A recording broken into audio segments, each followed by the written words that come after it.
G20 summit का पहला दिन और शानदार आगाज हमने होते हुए देखा है। लगातार हम खबरें आप तक पहुंचा रहे हैं।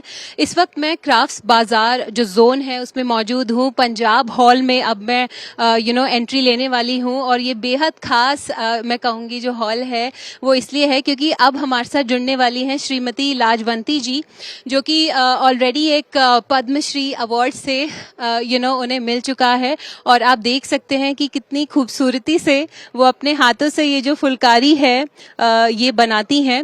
और मैम, मैं सबसे पहले आपसे जानना चाहूँगी कि ये जो आपका सफ़र है ये कब शुरू हुआ, कैसे शुरू हुआ, और अपना ये जो आपका ब्यूटीफुल क्राफ्ट है इसके बारे में आप हमें बता पाएं। ये मेरे ना बचपन से, जब मैं 6 साल की थी तब से शुरू है। तो देख शौक होता था, देख देख के बंदा अपने आप ही सीख जाता है। फिर धीरे धीरे आपको पता ही है, धीरे धीरे गाड़ी चलती रहेगी। पहले मेरे को 93 में नेशनल अवार्ड मिला था, 92 में भी मिला है, और फर्स्ट इंडिया लेडीज अवार्ड मिला है, खादी में मिला है, कई कंपनियों ने दिया। तो अभी जाके पद्मश्री मिल गया। 6 साल की उम्र में आपने ये जो आपका उम्दा काम है वो उसकी शुरुआत करी। पर मैम, आज आप G20 समिट के ये जो एक्सपीरियंस जोन है उसमें आज आप हैं। आपका जो ये खूबसूरत फुलकारियां हैं ये यहाँ पे मौजूद हैं। कैसा लग रहा है और आगे चलकर भी क्या प्लान है?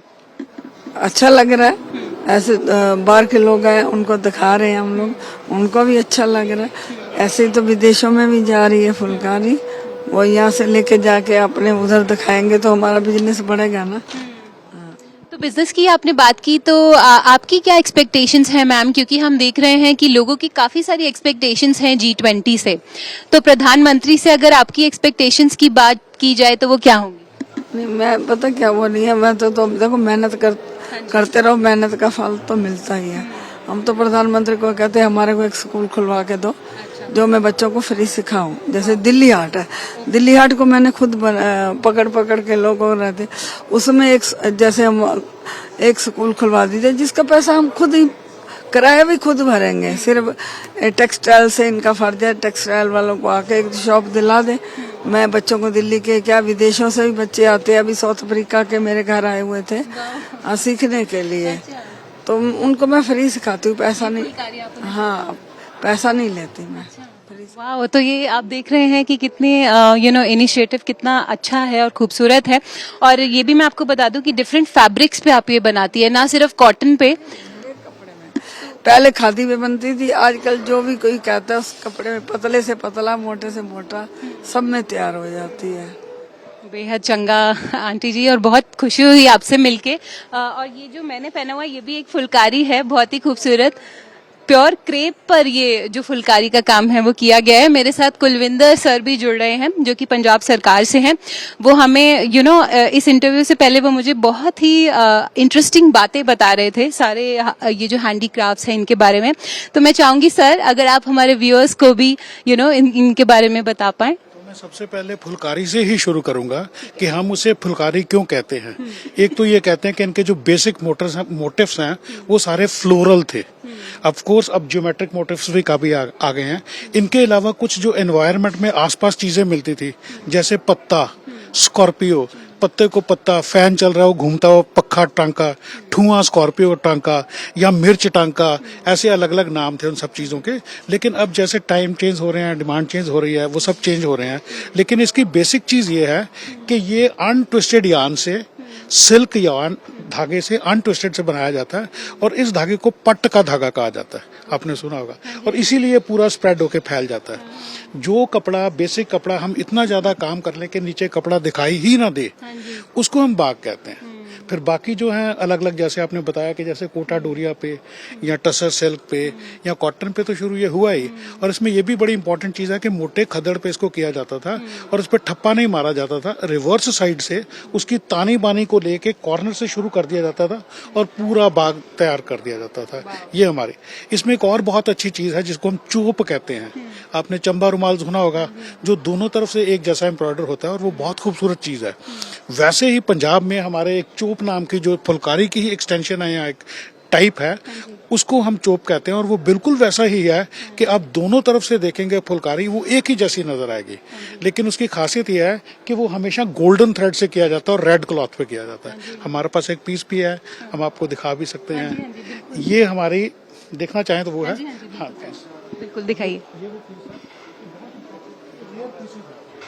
ओके, खद्दड़ पर गोल्डन थ्रेड से ही किया जाता है ये। और इसको देखें आप, कितना खूबसूरत है कि on the reverse side also it is just like that. ये इसको चोप, CHOPE अंग्रेजी में हम स्पेल करते हैं, वैसे चोप कहते हैं। मैं सिर्फ अभी तक फुलकारी ही सुना था, बट इतनी ज्यादा आपने इंटरेस्टिंग बातें बताई हैं, पहली बार सुन रही हूँ मैं। तो दूसरी हमारी इंपॉर्टेंट क्राफ्ट है वुड इनले, पंजाब की, जो होशियारपुर में ओरिजिनेट हुई। उसके लिए कहानी ऐसे जाती है कि होशियारपुर से 40 किलोमीटर दूर जलंधर शहर है, जलंधर में हरिवल्लभ संगीत सम्मेलन होता है। उस कहा जाता है कि उस सम्मेलन में किसी म्यूजिशियन का एक म्यूजिक जो इंस्ट्रूमेंट था उसमें टूट गया। वो कहा जाता है, जैसे हमने सुना है, इट इज अ हियर से, कि वो रबाब थी। तो वो रिपेयर के लिए होशियारपुर गई। होशियारपुर में जो कारीगर थे उनको किसी को आइडिया आया, तो उसने उसको रिपेयर करने के लिए आइवरी इनले कर दी और ये क्राफ्ट शुरू हो गई। धीरे धीरे पीसेस बनना शुरू हो गए। तो आपको आगे बताता हूँ। हाँ जी बिल्कुल, और ये बहुत ही खूबसूरत कुछ हैंडीक्राफ्ट्स हैं जो मुझे दिखाई दे रहे हैं। इसके लिए बेसिकली शीशम यूज की जाती है। टाली दो किस्म की होती है, एक काली टाली होती है और एक थोड़ी उसको बग्गी टाली या व्हाइट टाली कहते हैं। काली वो होती है जिसमें मैक्सिमम ऑयल कंटेंट होती है और जो ट्रंक के बिल्कुल मिडल में होती है। मोस्टली जो सबसे कॉस्टली पीसेस हैं वो काली टाली में बनते हैं और उसमें इनले इसलिए किया जाता है कि गर्मी सर्दी से, धूप छांव से फिर वो बाद में निकलते नहीं हैं, इसलिए टाली में ये काम किया जाता है। फिर इसमें वही है, जैसे हमारे फ्लोरल ऑब्जेक्ट्स भी हैं, ये भी हैं, एनिमल फिगर्स भी हैं। इसमें हमारे एक आर्टिजन हैं, जैसे इनमें आपने देखा कि पद्मश्री तक हमारी लाजवंती जी को अवार्ड मिल चुका है। इसमें कार्यालय विकास आयुक्त की ओर से जो हाईएस्ट अवार्ड दिया जाता है शिल्प गुरु का, हमारे रूपन मठारू नाम पे एक आर्टिजन है, उनको शिल्प गुरु दिया जा चुका है। उन्हीं के बेटे कमलजीत हैं, उनको नेशनल अवार्ड दिया जाता है, गया चुका है। ये हमारी बड़ी इंपॉर्टेंट क्राफ्ट है। अब ये हमारे जो डोनाल्ड ट्रंप थे या कुछ और भी जो बड़े हाई फाई डिग्निटरीज हैं, उनमें से बहुत को ये इस आर्ट के पीसेस एज गिफ्ट जा चुके हैं इन द प्रीसीडिंग ईयर्स। उसके बाद एक और क्राफ्ट है हमारी, ये जो हमारे ट्रेडिशनल बर्तन हैं, पित्तल के, तांबे के और कांसे के, ब्रोंज, कॉपर एंड ब्रास। तो ये ब्रास के हैं, आपने देखा होगा अभी फिर चलन में आ गए हैं। इसमें ये बेसिक प्लेट है जिसको हम थाल कहते हैं, ठीक है जी। ये बड़ी कटोरी है, ये छोटी कटोरी है, ये ग्लास है जनरल, और ये लस्सी का ग्लास है। लस्सी तो ठीक है ना, ये लस्सी का गिलास है। इसमें कुछ नहीं है, बहुत जगह पे ब्रास के या ऐसे ठठेरों के काम होते हैं, लेकिन हमारी पंजाब की क्राफ्ट की यूनिकनेस ये है, जिसकी वजह से हम इसको GI के लिए भी अप्लाई किया और we are processing the case. हो सकता है हम उनको GI का टैग दिलवा देंगे कि हमारे जो रिलीजियस प्लेसेस हैं, गुरुद्वाराज हैं, मंदिर हैं, शादियों ब्याहों में जो बड़े देगचे कड़ाहे बनते हैं वो और कहीं नहीं बनते, वो यूनिक ऑफ द प्लेस हैं। और ये क्राफ्ट महाराजा रणजीत सिंह जी ने अपने रीन में, अपने टाइम में शुरू की थी। उन्होंने उस समय कश्मीर से कुछ आर्टिजन इनवाइट करे थे, और जंडियाला गुरु गांव में एक कश्मीरी लेन के नाम से भी है, जिसको अभी रिसेंटली गवर्नमेंट ने बहुत हाई फाई लेवल पे डेकोरेट भी करा है। उसका एक गेट बनाया जिसकी मेरे पास पिक्चर भी है, जहां से एंट्री गेट बनाया। तो वहां पे वो उन आर्टिजन को ला के अपने लोकल जो ठठेरे थे उनके साथ मिक्स करके वो क्राफ्ट शुरू की, और फिर वो धीरे धीरे जो लोकल डिमांड थी, जो लोकल स्टाइल था, उसके मुताबिक वो चीजें, आर्टिफैक्ट्स जो थे वो तैयार होने शुरू हो गए। और ये क्राफ्ट ठीक है, it's a very tough craft, लेकिन अच्छा है।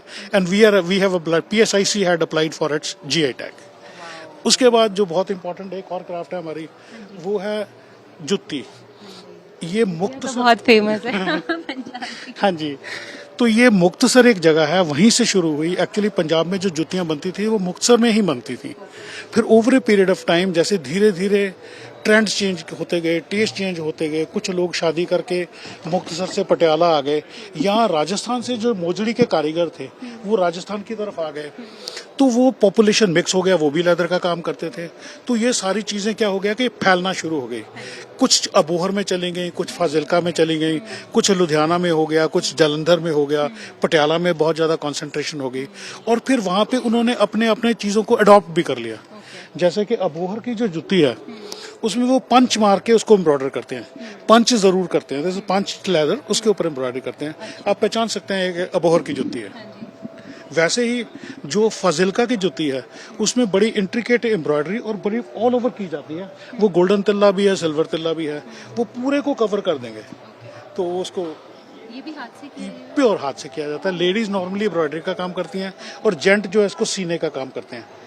ये स्टिच किया जाता है थ्रेड के साथ, तो ये वैसे बनता है। अब इसमें कुछ रॉयल स्टाइल्स थे, कुछ रॉयल चीज़ें थी, जैसे उनमें एक जो है एक लक्की जुत्ती कही जाती है। उसका मतलब कुछ नहीं है, उसका मतलब सिर्फ ये है कि इसका ये जो कमर है लक, ये बहुत पतला है। तो इस स्टाइल की जो सोल है उसको लक्की जुत्ती के नाम से मशहूर कर दिया गया। लोकल ट्रेंड जो भी है, इसको हाँ जी, इसको खुस्सा कहते हैं। और आपने देखा होगा गुलजार साहब सिर्फ यही पहनते हैं, ये वो सिर्फ यही पहनते हैं। इसमें यह है कि जिसकी जो नोक है यही इसकी ब्यूटी है और ये ऐसे ही बनती है। आप अपने स्टाइल से इसको बना सकते हैं। इसको भी सीधा भी कर सकते हैं? सीधा करोगे तो हाँ, वो भी सीधा भी कर सकते हो, लेकिन ये ऐसे अच्छा लगता है। इसको भी ऑल ओवर एम्ब्रॉयडर किया जाता है। तो ये हमारी जुत्ती में और भी कुछ है। और इन चीज़ों के बनने से, फैलने से, पॉपुलेशन मिक्स से क्या हुआ कि जो मुक्तसरी थी, मुक्तसर में अब बहुत कम कारीगर रह गए हैं, बाकी जगह पे हो गए हैं। अब इसका नाम हम कभी तिल्ला जुत्ती कह देते हैं, कभी पंजाबी जुत्ती कह देते हैं। और हाँ, हमने इसका प्लान किया कि हम GI टैग अप्लाई करेंगे और उसको एज ए पंजाबी जुत्ती वहाँ टेकअप करेंगे। तो उसके बाद हमारी एक और क्राफ्ट है, ये आपने देखा, ये टॉयज हैं, टॉयज हैं। ये जो रॉयल चेयर है मैडम, ये पीछे रॉयल चेयर जो है ये रेप्लिका है। कोई एक पुराने महाराजा पटियाला उनकी फैमिली में से वो इसको यूज करते थे। This is a collapsible chair. मैं अपने वीडियो जर्नलिस्ट से रिक्वेस्ट करूंगी कि वो ये अच्छी तरह दिखाएं। Okay, wow. Okay, replica of one of the old chairs. अच्छा अच्छा, ओके ओके। अगर आप शीश महल पटियाला में जाएंगे, यू कैन सी वहाँ पे आइवरी डन, ओरिजिनल आइवरी की हुई रॉयल फैमिली की कलेक्शन की चीजें पड़ी हैं। You can cover them Sheesh Mahal Patiala. वो बहुत अच्छी, बहुत खूबसूरत चीजें हैं। फिर ये हमारी क्राफ्ट है, ये सिरामिक क्राफ्ट है, जिनको सांचों में सिरामिक को डाल के बनाया जाता है। आपने देखा होगा खुर्जा की पॉटरी है और जगह की पॉटरी है। हमारे भी यहाँ पे मोहाली में एक यूनिट है गैरी आर्ट के नाम से, वो ये बनाते हैं। Initially he also started making ceramics, लेकिन वो फ्रेजाइल है, टूट जाता था गिरने से।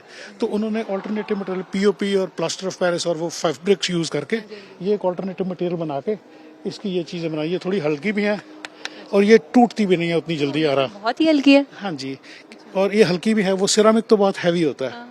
तो ये मतलब इसको इसका मार्केट के हिसाब से, डिमांड के हिसाब से अपनी, क्योंकि वो सिरामिक कॉस्टली है, महंगा बिकता भी कम था, तो इन चीज़ों से ये हमारी मेन क्राफ्ट है। इसके अलावा भी हमारी हाँ जी, ये डांसिंग है। ये सिर्फ हमारी कल्चर, जैसे ये मदानी बताई है, वो चरखा बताया है। This is simply to convey to the public कि हम ये चीज़ें, हमारी चीज़ें करते रहे हैं। उसके अलावा भी हमारी कुछ क्राफ्ट्स हैं, जैसे कि पंजादरी आपने नाम सुना होगा, जैसे कि अमृतसर में चेस मैन वुड के कार्व किए जाते हैं, that is also very good craft. उसके अलावा सॉफ्ट टॉयज़ कुछ बनते हैं, कुछ ट्रेडिशनल टॉयज़ लकड़ी के एजुकेटिव टॉयज़ बनते थे। लेकिन ये दुख की बात है कि जैसे जैसे वो आर्टिजन इस दुनिया से चले गए, उनके साथ वो क्राफ्ट भी गई, तो मतलब वो खत्म हो गया। एक और चीज़ मैं बताना चाहूँगा आपको, फुलकारी के बारे में स्टोरी जाती है, जैसे मैंने उसके बारे में बताई कि फुलकारी में ये था कि जैसे ही घर में बेटियां पैदा हुई तो माँ क्या करती थी, एक लट्ठा ले लेती थी, एक कपड़ा ले लेती थी और उसके लिए वो शुरू कर देती थी एम्ब्रॉयडरी, अपने स्पेयर टाइम में बनाती थी। तो इसीलिए वो पूरा कवर भी करते हैं, उसको सारा बड़ा बनाते हैं। और कहते हैं कि जब वो उसकी शादी योग्य हो जाती थी तो उसको देना इसको शुभ माना जाता था, शगुन माना जाता था। तो ये फुलकारी की बात करती है। बहुत ही इंटरेस्टिंग फैक्ट्स आपने आज हमें बताए हैं, हमारे सारे BT बाज़ार के जो व्यूअर्स हैं, और स्पेशली जो आपने सब फुलकारी के बारे में बताया, आई थिंक मैंने आज से पहले कभी नहीं सुना था। हमेशा ये बहुत इंटरेस्टिंग रहा कि जो बहुत ही खूबसूरत डिज़ाइंस होते हैं, बट ये नहीं पता था कि कैसे शुरुआत हुई और हर फैब्रिक पे फुलकारी मिलता है। तो बहुत बहुत शुक्रिया सर, आपने अपना वक्त निकाला और आपने हमें इतनी इंटरेस्टिंग बातें जो है आज बताई हैं। ड्यूटी है, वी फील ऑनर्ड कि आपने इस योग्य समझा के कवर किया। अरे थैंक यू सर। तो ये था पंजाब हॉल जिसे हमने अभी आपको दिखाया है और फुलकारी के बारे में बताया है।